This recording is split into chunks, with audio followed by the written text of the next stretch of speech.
আমি খুবই এক্সাইটেড যে আজকে আমার সিনেমা রিলিজ হয়েছে। ব্যাপারটা ফিলিংটা অনেকটা হচ্ছে গিয়ে যদি বলি আমি যে ঈদের আগের রাতে যেরকম একটা ফিল হয় না এক্সাইটমেন্ট সিনেমাটা দেখার আগে, সেরকম একটা ফিল হচ্ছে যে কখন আমি হলে যাব, সিনেমাটা দেখবো, নিজেকে বড় পর্দায় দেখতে পাবো, এরকম আর কি। এখনো পুরোটা সিনেমা আসলে হলে দেখার আমার সৌভাগ্য হয়নি। আমি হল ভিজিট করছি, এখানে যাচ্ছি ওখানে যাচ্ছি, পুরোটা সিনেমা এখনো এক বসায় দেখার সুযোগ হয়নি। সিনেমাটাতে তো হচ্ছে গিয়ে আমি যে ক্যারেক্টারটা প্লে করেছি সেটা একটা মেয়ে যে কিনা বাউল ফ্যামিলির, একদম ইনোসেন্ট, মাটি পাড়িয়ে যে নাকি চলে, দুনিয়াতে তার এত বেশি আশা নেই, সে শুধু হচ্ছে কি নিজে গান করে নিজের ঈশ্বরের জন্যে। সেই রকম একটা জায়গা থেকে একদম রকস্টার ডাইমেনশন, এত কিছু চেঞ্জেস, মাঝে বরাবর কিছু নেই, একদম হাইয়েস্ট টু একদম লোয়েস্ট, এরকম ডিফারেন্সিয়েট। সো এটার জন্য অনেক হার্ড ওয়ার্ক করতে হয়েছে, অনেক ইনার জার্নি দিয়ে যেতে হয়েছে, but end of the day I am really happy. দর্শকদের উদ্দেশ্যে বলতে চাই, আপনারা থ্যাংক ইউ সো মাচ, এতদিন পর্যন্ত আমার পাশে ছিলেন, আমাকে ভালোবেসেছেন, সেই জন্যই হয়তো এত দূর আসা পসিবল হয়েছে আমার। আপনারা সবাই হলে আসুন, সাইলেন্স আ মিউজিক্যাল জার্নি হলে চলছে, হলে এসে সিনেমাটি দেখুন, আশা করছি সবার ভালো লাগবে। আর যদি ভালো না লাগে সেটাও কমেন্ট বক্সে জানাবেন আমাকে, আমি নেক্সট টাইম আরও ইমপ্রুভ করার চেষ্টা করব।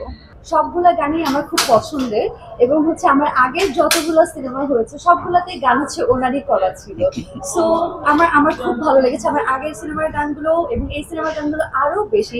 নিজের সিনেমা উনি একদম নিজের সবটুকু দিয়েই করেছেন, সবগুলো কাজ উনি সবটুকু দিয়েই করেন। তবে এখানে সবগুলো গানই আমার খুব ভালো লেগেছে।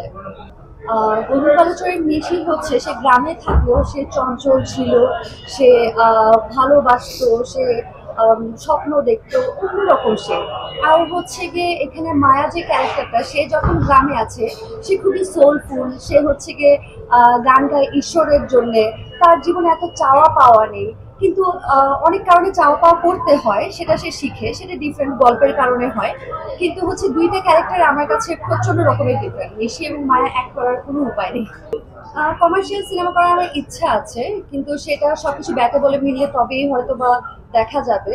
তবে কোনো একটা জনরা ফলো করছি আমি, এরকম না। আই লাভ চ্যালেঞ্জ, যেই কাজে চ্যালেঞ্জ পাই আমি সেটার দিকেই ধাবিত হতে থাকি।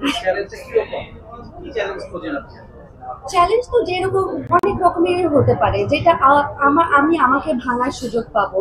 আর কমার্শিয়াল ব্যাপারটা তো হচ্ছে, এটা চ্যালেঞ্জের থেকে বেশি হচ্ছে যে জিনিসটা হচ্ছে কি দেখাতে চাচ্ছে ডিরেক্টর, সেটা স্ক্রিনে ঠিক মতো ফুটিয়ে তুলতে পারবে, সেই বিশ্বাসটা আনা, অনেক কিছু একসাথে কাজ করে আর কি কমার্শিয়াল সিনেমার বেলায়। সো আই হোপ শীঘ্রই হয়তো বা দেখা যাবে। একটু আমি জানতে চাই যে মিউজিক্যাল জার্নি যেহেতু এবং একজন মিউজিশিয়ানের ক্যারেক্টার প্লে করেছেন, বাইরের দেশে আমরা দেখে ধরনের সিনেমা অ্যাক্টর বা অ্যাক্ট্রেস আলাদাভাবে ইনস্ট্রুমেন্ট শেখে বা গান শেখে, আপনার কি ধরনের প্রস্তুতি ছিল ক্যারেক্টার? আমার হচ্ছে দোতরা শেখা হয়েছে, নাচের একটু প্র্যাকটিসের প্রয়োজন হয়েছে, অ্যাক্টিং এর অনেক বেশি প্র্যাকটিসের প্রয়োজন হয়েছে।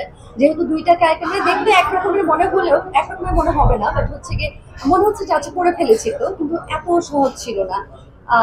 একই ক্যারেক্টার দুইটা ডাইমেনশন, যখন সে সিটি লাইফে, সেই ডিফারেন্সটাও আমাকে দর্শকের ভিজিবলি হচ্ছে বোঝাতে হবে স্ক্রিনে, এবং হচ্ছে যখন সে গ্রামের সেই ইনোসেন্ট মেয়েটা যার কোনো চাহিদা নেই, সেই ইনোসেন্সটাও আমার স্ক্রিনে ফুটিয়ে তুলতে হবে। সো দুইটা জায়গায় যাতে ইনাফ ডিফারেন্স আমি আনতে পারি, সেটার জন্য প্রচুর ইনার ওয়ার্ক করতে হয়েছে। তারপর এই তো ইনস্ট্রুমেন্ট হচ্ছে দোতরা বাজাতে হয়েছে, আর কিছু নাচ টাচ শিখতে হয়েছে।